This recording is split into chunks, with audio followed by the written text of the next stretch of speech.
So this first stand-up comedian, he's a very funny man. He is actually the spokesmodel for Dr. Bronner's Magic Soap. Put your hands together for Mr. Zaad.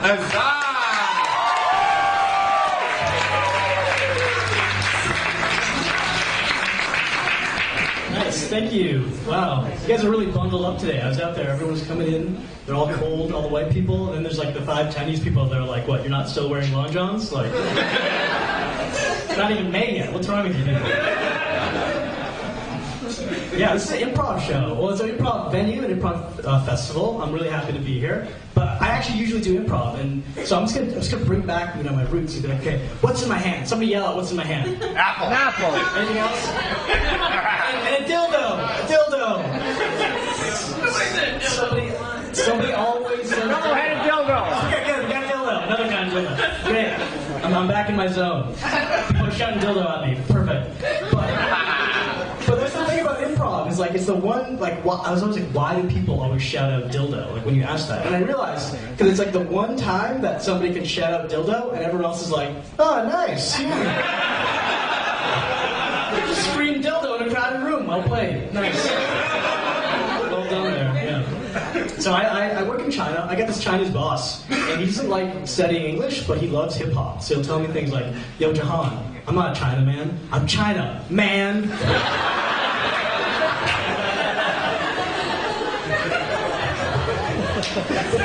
I can understand, right? English is hard. English is a weird language. They used to say that Chinese people spoke pidgin English. I don't know if you've heard of that. That's like in the States. That's how they would describe Chinese people's English as pidgin English. And I was just like, what? Where does that come from? It's not from the bird, right? It turns out that's Chinese people trying to say business. That's it's true, this is true, look it up. This is Southern Chinese people being like, business, and then white people are like, oh, pidgin English, right?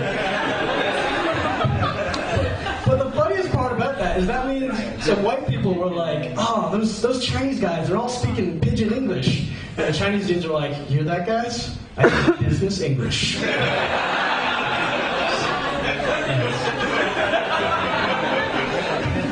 Yeah, the English language, it's weird, right? Other things this is my little English lesson. There's some other weird things about the English language. Like, if you want to be polite and you want to go to the bathroom, you go, oh, I gotta go number 1. I gotta go number 2, right? Because it's impolite to be like, I gotta go poop, right? But it's where's the numbers for the awkward bodily fluids, right? Those are the normal ones. When I'm at the doctor, and I'm like, doctor, I was with my girl, and, we were getting it on, and number 4 was supposed to come out, but there was 5 everywhere!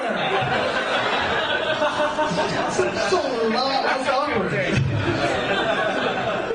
Yeah, this guy over here, he just 5 his mouth a little bit about that. I'm sorry. No, I'm sorry, yeah. Or if you're not manly enough, you'll be like, oh, you're not a real man. It's so I'm a fake man, But I actually saw a fake man once. I did. He got into a car, he drove at 100 kilometers an hour and drove into a brick wall. His came off and he didn't even flinch. That was a badass crash test dummy. So that means that fake man was a real man.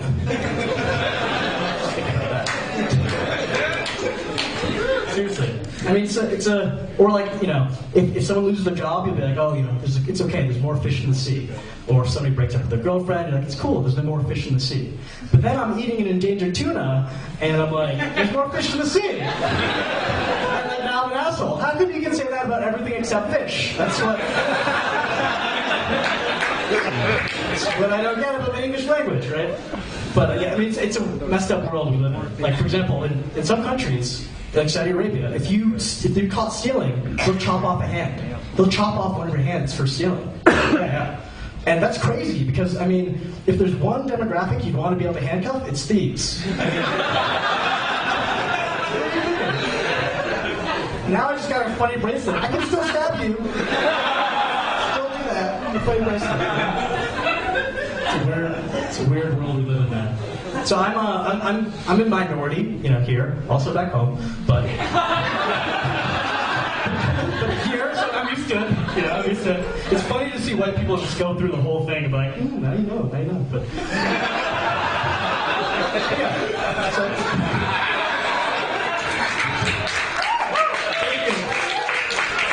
we got Colombian up front who's topping like, you tell him, man.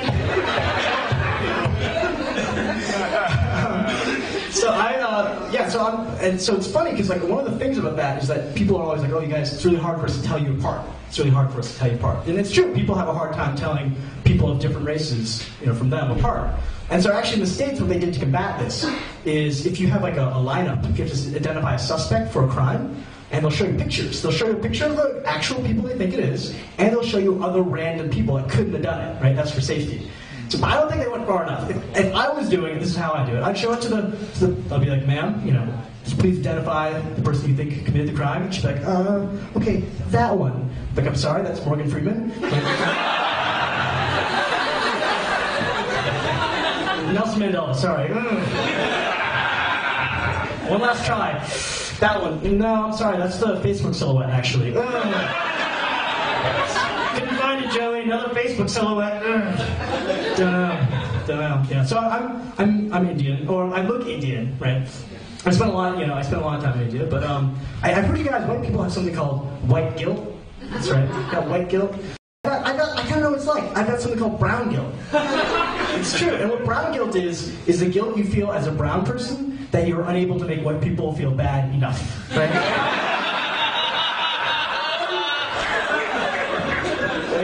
I know black kids can do it.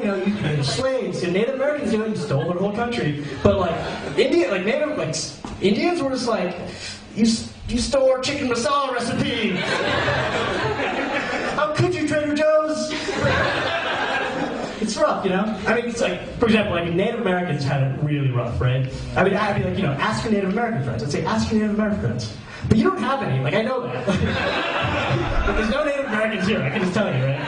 Except maybe there's one guy who's 1/16 and will not shut up about it.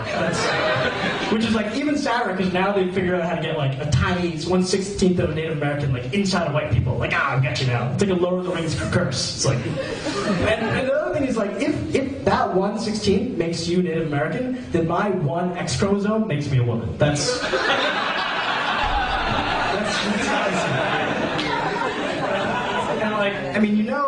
black guys have it rough. I mean, for example, if a black guy goes missing, if a white person goes missing, it's a big deal. If a black guy goes missing, that solves the problem. The